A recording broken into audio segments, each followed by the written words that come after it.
పర్యాటకులపై పంజా. జమ్మూ కాశ్మీర్లో ఉగ్రవాదుల ఘాతకం. 2 విదేశీయుల సహా 28 మంది మృతి. చనిపోయిన వారిలో హైదరాబాద్ వాసి, కర్ణాటక వ్యాపారి. క్షతగాత్రుల్లో మహారాష్ట్ర, గుజరాత్, ఛత్తీస్గఢ్, ఒడిశా వాసులు. సైనిక దుస్తుల్లో వచ్చి కాల్పులు జరిపిన దుండగులు. పహల్గాం పట్టణానికి 6 కిలోమీటర్ల దూరంలో దారుణం. రక్తసిక్తమైన మినీ స్విట్జర్లాండ్. ఇది అత్యంత ఘాతకం. తీవ్రంగా ఖండించిన ముర్ము, మోదీ, ట్రంప్, పుతిన్ సహా పలువురు నేతలు. సౌదీ అరేబియా పర్యటన కుదించుకొని మోదీ తిరుగుపయనం అనేటువంటి వార్తను ఒకటి చూస్తున్నాం మిత్రులారా. ఈ యొక్క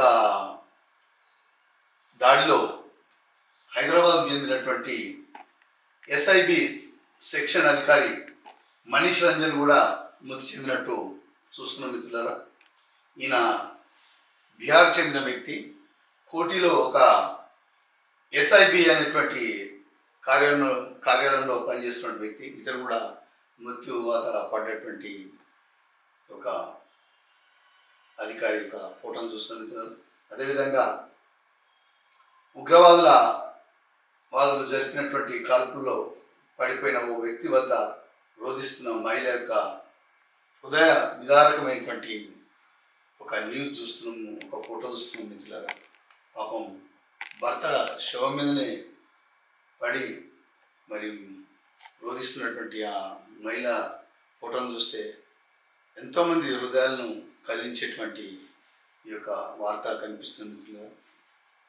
ఈ యొక్క ఘాతకానికి పాల్పడింది ఎవరు అనేటువంటి విషయానికి వస్తే, పాకిస్తాన్ కేంద్రంగా ఉగ్ర కార్యకలాపాలు సాగిస్తున్న లష్కరే తోయిబా అనుబంధ విభాగం ద రెసిస్టెన్స్ ఫ్రంట్ ఈ దాడికి తెగపడిందని ప్రకటించుకున్నారు వాళ్ళే. మిత్రులారా, ఒక విషయం, ఈ యొక్క జరిగినటువంటి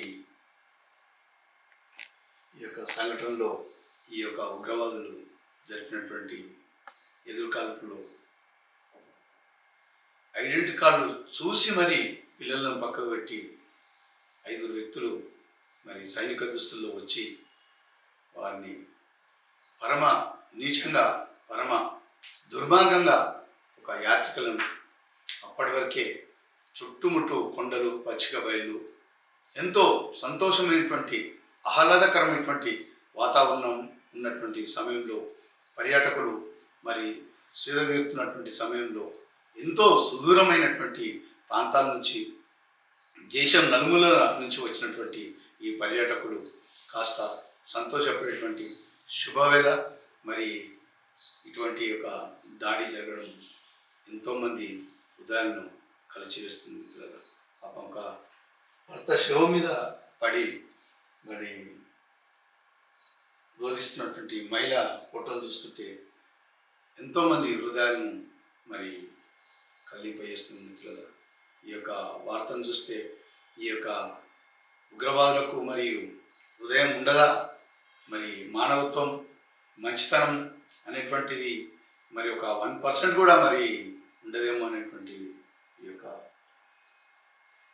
వార్తను చూస్తే స్పష్టమవుతుంది మిత్రులారా. ఎందుకంటే పిల్లలను పక్కకు పెట్టి వాళ్ళ ముందే వారు ఈ విధంగా కాల్చడం ఎంత హృదయం విదారకం అంటే అంత హృదయ విదారకం మిత్రులారా. ఈ వార్త చదువుతున్నప్పుడే చాలా బాధ అనిపిస్తున్న విషయం మీ అందరితో నేను